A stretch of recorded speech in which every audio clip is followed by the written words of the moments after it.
Lahat ng kaso, pag may complainant, i-evaluate natin at most of the time, dapat i-file ang kaso pag may complainant. Ang tanong na lang is whether you file it whether through inquest or through regular filing.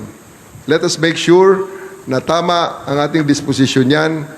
Dapat ang ating ginagawa ay may hustisya para sa lahat, may hustisya para sa biktima, may hustisya rin para sa mga suspect. Dapat sapagkat sila ay may karapatan pa rin kahit na sila ay suspect.